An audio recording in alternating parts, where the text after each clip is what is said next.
మన ప్రభువును రక్షకుడైన యేసుక్రీస్తు శుభనామమున వందనాలు. ప్రియదేవుని సంగమా, ప్రియదేవుని బిడ్డలారా, మరో దయకాల సమయం దేని వాక్యం ధ్యానించుకున్నాం. ముందుగా ప్రార్థన చేసుకున్నాం. ప్రార్థన. కృపగల తండ్రి, దయగల యేసయ్య, నీ బంగారు పాదాలకు లెక్కలేని వందనాలు, స్తుతులు, స్తోత్రములు. గతించిన రాత్రంతా నీ రేఖల చాటును కాచి కాపాడి సంరక్షించిన దేవా, మృదయకాల సమయం నీ సంధానంలో చేరి ప్రార్థించుండగా వాక్యమైన దేవుడు వాక్యం ద్వారా నాతో మాతో మాట్లాడి మీరే మహిమ ఘనత ప్రభావాలు పొందమని యేసునామమున నడుచున్నాం తండ్రి. ఆమేన్. ప్రియదేవుని సంగమ, ప్రియదేవుని బిడ్డల నేడుదమ్మకు ఏర్పాటు చేయదని వాక్యభాగము అపోస్తలుడైన పౌలు కొరింథీయులకు రాసిన 2వ పత్రిక 3వ అధ్యాయము 12 నుండి 18 వచనాలు ధ్యానం చేసుకుందాం. అపోస్తలుడైన పౌలు కొరింథీయులకు రాసిన 2వ పత్రిక 3వ అధ్యాయము 12 నుండి 18 వచనంలో ఈ విధంగా రాయబడి ఉన్నవి. తగ్గిపోచున్న మహిమ యొక్క అంతమును ఇశ్రాయేలు తేరి చూడకుండానట్లు మోషే తన ముఖము మీద ముసుగు వేసుకొనెను. మేమట్లు చేయక ఇట్టి నిరీక్షణ గలవారమై బహు ధైర్యముగా మాట్లాడుచున్నాము. పౌలు కొరింథీ సంఘానికి దేవుని యొక్క మహిమను, ఆ మహిమ యొక్క ప్రభావమును గురించి చెప్తున్నాడు. అంటే దేవుని యొక్క వెలుగు, ప్రకాశత అది మహిమతో కూడినదై, ఆ మహిమ ఆయన యందు, ఆయన బిడ్డల యందు నిలుచునై ఉండుననే విషయాన్ని చెప్తున్నాడు. ప్రభు మహిమను అంటే పోలికగా మనము మార్చబడుచున్నాము. క్రీస్తులోనికి మనం మార్చబడుతున్నాము. క్రీస్తులో మనం ఉంటాము. క్రీస్తును కలిగి ఉంటాము. ఎప్పుడు మనం ఆయన మాట విని, ఆయన ఉద్దేశాన్ని అనుసరించి, ఆయన చిత్తాన్ని అనుసరించినప్పుడు ఆయన స్వారూప్యంలోనికి మనము మార్చబడతాము. కాబట్టి ఇక్కడ పౌలు కొరింథీ సంఘానికి పత్రిక రాస్తూ తగ్గిపోవచ్చున్న మహిమ అంటే ఆనాడు ఇశ్రాయేలీయులు మరి మోషే దేవుని యొక్క మహిమను అంటే ఆ యొక్క మహా వెలుగును, ప్రకాశతను తాను చూడలేని స్థితి, దానిని అక్కడ తెలియజేస్తూ దానిని ఉద్దేశించి పౌలు అంటున్నాడు, తగ్గిపోవచ్చున్న మహిమ యొక్క అంతము అన్నాడు. అంటే ఏదైతే ఇశ్రాయేలీయులు దేవుని పట్ల ప్రేమ కలిగి జీవించవలసింది పోయి వారు జీవిస్తున్న విధానము, ప్రవర్తిస్తున్న విధానం ఏదైతే ఉందో దాన్ని ఉద్దేశించి పౌలు చెప్తున్న మాట, ఇశ్రాయేలీయులు తేరి చూడక ఉండునట్లు మోషే తన ముఖము మీద ముసుగు వేసుకొనెను అంటున్నాడు. దేవుని ప్రజలు మరి దైవ సేవకుడైన మోషేకి ఆ యొక్క మహిమను, ప్రభావమును అతడు కలిగి ఉన్నప్పుడు మరి దానిని చూడలేని స్థితి తన ప్రజలైన ఇశ్రాయేలీయులు. కారణం ఏంటంటే వారి హృదయములో, వారి ఆలోచనలో మరి పాప సంబంధమైన ఏదైతే బలహీనత వాళ్ళు కలిగి ఉన్నారో దానిని బట్టి వారు దేవుని యొక్క మహిమను పొందలేకపోతున్నారు. కాబట్టి ఇక్కడ పౌలు అదే చెప్తున్నాడు, తగ్గిపోచున్న మహిమ యొక్క అంతమును ఇశ్రాయేలీయులు తేరి చూడకుండానట్లు మోషే తన ముఖము మీద ముసుగు వేసుకొనెను, మేమట్లు చేయక అంటున్నాడు. అంటే పౌలు ఏమంటున్నాడు, ముఖం మీద ముసుగు వేసుకొనక బాహ్యంగానే దేవునితో, దేవుని యొక్క మహిమయందు నిలిచిన వారై ఏమంటున్నాడు, ఇట్టి నిరీక్షణ గలవారమై బహు ధైర్యముగా మాట్లాడుచున్నాము అంటున్నాడు.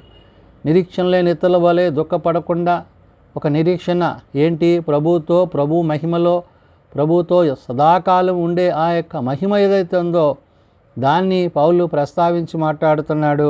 ఇట్టి నిరీక్షణ గలవారమై బహు ధైర్యముగా మాట్లాడుచున్నాము అంటున్నాడు.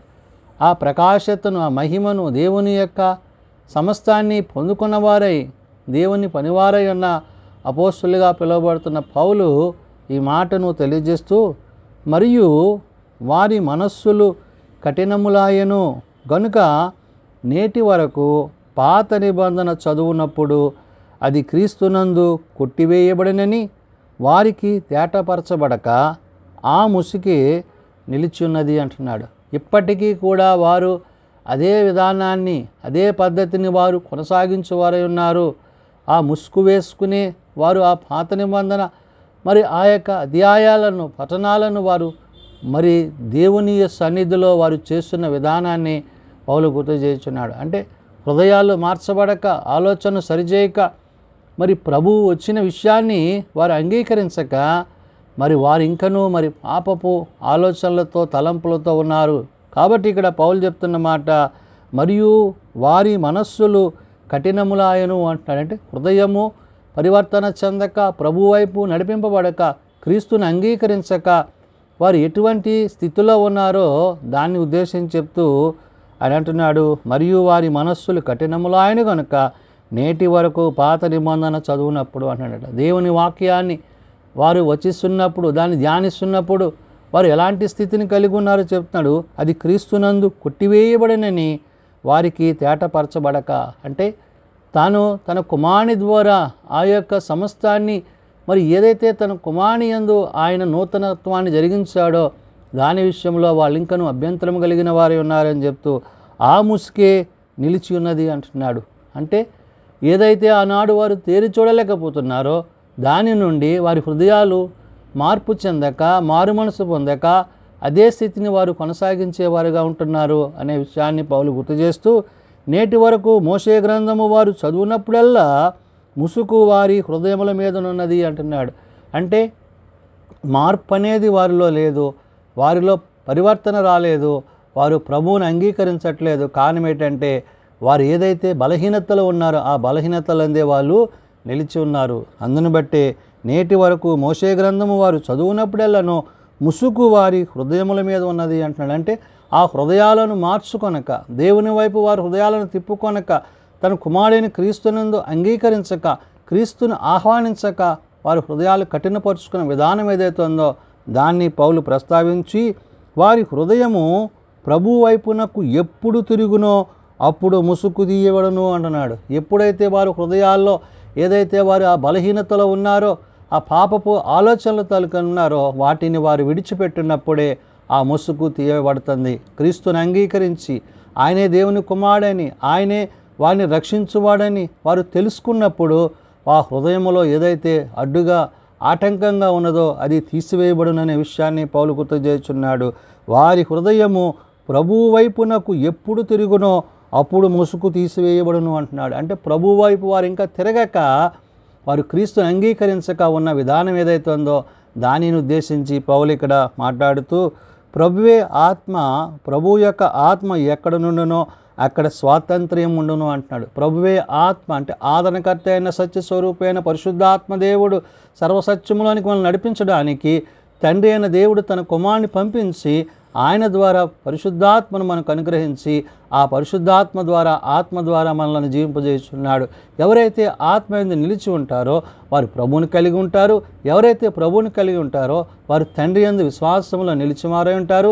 తండ్రి కుమారుల యొక్క ఆ యొక్క ఉన్నతమైన స్థితిని నేడు ఆదరణకర్త అయిన పరిశుద్ధాత్మ సత్యస్వరూపైన తండ్రి యొక్క కుమారుని యొక్క ఆత్మ మన యందు నిలిచి ఉన్నదనే విషయాన్ని పౌలు ఉద్దేశించాడు. కాబట్టే ప్రభువే ఆత్మ, ప్రభు యొక్క ఆత్మ ఎక్కడ నుండునో అక్కడ స్వాతంత్ర్యం ఉండును అన్నాడు. స్వాతంత్ర్యం అనగా క్రీస్తుతో పాటు మనము జీవించడానికి ఆయన మన కొరకు తన కృపను అనుగ్రహించినాడనే విషయాన్ని చెప్తున్నాడు. కాబట్టి మనమందరము ముసుగులేని ముఖముతో ప్రభు యొక్క మహిమను అద్దము వలె ప్రతిఫలింపజేయుచు, మహిమ నుండి అధిక మహిమను పొందుచు ప్రభువుకు ఆత్మచేత ఆ పోలికగానే మార్చబడుచున్నాము అంటాడు. క్రీస్తులోనికి మనము మార్చబడుచున్నాము, ఆత్మలోనికి మార్చబడుతున్నాము, ఆత్మ ద్వారా ప్రభు యొద్దకు చేర్చబడుతున్నాము.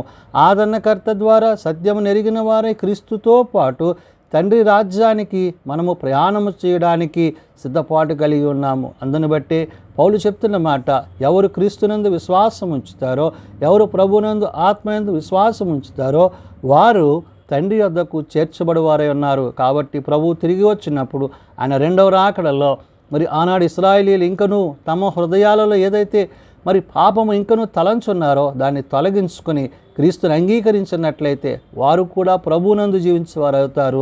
ఒకవేళ ఆ విధంగా ఉండడం వల్ల వారు మరణానికి, పాపానికి గురవుతారు. నేడు నీవు నేను పౌలు చెప్తున్నట్లుగా క్రీస్తుని బట్టి, క్రీస్తు మహిమను బట్టి మనము ఆ మహిమా స్వరూపి యందు, ఆత్మయందు నిలిచిన వారమై ఆ ఆత్మ ప్రత్యక్షతలో ప్రభుతో యుగయుగాలు జీవించే వారమై ఉంటామని, ప్రభు తిరిగి వచ్చినప్పుడు ఆ మహిమ మేఘం మీదకి మనలను కొనుపోవుననే విషయాన్ని పౌలు తన పత్రిక ద్వారా తెలియజేసిన మాటలు. ప్రార్థన చేసుకుందాం.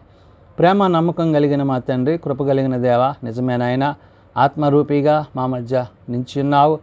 ఆదరణకర్తను మా మధ్య ఉంచున్నావు. సత్యాన్ని మాకు తెలియజేస్తున్నావు. సత్యస్వరూపి అయిన నిన్ను బట్టి, నీ మాటను బట్టి మేము జీవించుటకు, ప్రవర్తించుటకు మాకు నేర్పించండి. ఏ వాక్యమైతే ప్రభువా మేము ధ్యానిస్తున్నామో ఆ వాక్యమును కృపాసత్య సంపూర్ణంగా మా మధ్య ఉంచావు. అయితే నాన్న, ఆనాడు ఇశ్రాయేలీయులు ఇంకనూ నాయన తమ హృదయాలను కఠినపరుచుకుంటున్నారు కానీ మార్పు చెందక, ప్రభువుని అంగీకరించక వారు ఇంకనూ ఆ యొక్క మరణపు ఆపము తలంపులతోనే ఉన్నారు. కాబట్టి నాయన వారి హృదయాలు మార్చబడి ప్రభువుని అంగీకరించి క్రీస్తు ద్వారా, ఆత్మ ద్వారా తండ్రి యొద్దకు చేర్చబడే కృపను వారును కలిగి ఉండినట్లు వారికి నీ కృప దయచేయండి. ఎవరైతే ఇంకనూ నేను అంగీకరించక, నిన్ను తెలుసుకొనక తమ హృదయాలలో నాయన అభ్యంతరాలు కలిగి ఉన్నారు, అట్టి వారి హృదయాలు మార్చబడి మారు మనసు పొంది పాపక్షమాపణ పొంది నీ కృపయందు నిలిచినట్లు ప్రతి వారికి నీ కృప దయచేయండి. చిన్న బిడ్డలు, యవనులు, పెద్దలు, వృద్ధులు ప్రతి వారిని వారి వారి తరగతుల చొప్పున ఆశీర్వదించి దీవించండి. జన్మదినాలు, వివాహ దినాలు, ఆయకుడికల కుటుంబాలను ప్రత్యేకపరచండి. తమ ప్రియులను పోగొట్టుకున్న కుటుంబాలను ఆదరించండి. నేడు ఏర్పాటు చేసుకున్న ఆ యొక్క స్తుతి కుడికలను బట్టి, ప్రార్థనలను బట్టి మహిమ, ఘనత, ప్రభావాలు మీరే పొందుకొని బిడ్డలపై, కుటుంబాలపై మీ కృపనుంచమని, దీని పరిచర్యలో మీ సన్నిధి మాకు అనుగ్రహించి మాతో మీరుండి మహిమ పొందమని, మీరు అక్కడికే మమ్మల్ని సిద్ధపరచమని యేసునామమున అడుగుచున్నాం తండ్రి, ఆమెన్. పరలోకమందున్న మా తండ్రి, నీ నామం పరిశుద్ధపరచబడగాక, నీ రాజ్యం వచ్చుగాక, నీ చిత్తం పరలోకమందు నెరవేర్చినట్లు భూమి మీద నెరవేరుగాక. మా అనుదిన నేడు మాకు దయచేయం. మెడల అపరాధం చేసిన వారిని మేము క్షమించి ఉన్న ప్రకారం మా అపరాధములను క్షమించము. శోధనలో ఏకాదశులను తప్పించము. రాజ్యము, శక్తి, మహిమ నిరంతరము నీవేనవు తండ్రి, ఆమెన్. మన పరమ తండ్రి అయిన దేవుని ప్రేమ, ప్రభు అయిన యేసుక్రీస్తు కృప, పరిశుద్ధాత్మనిత్య సహాయము నిరంతరము సదా తోడేండి సంరక్షించునుగాక. ఆమెన్.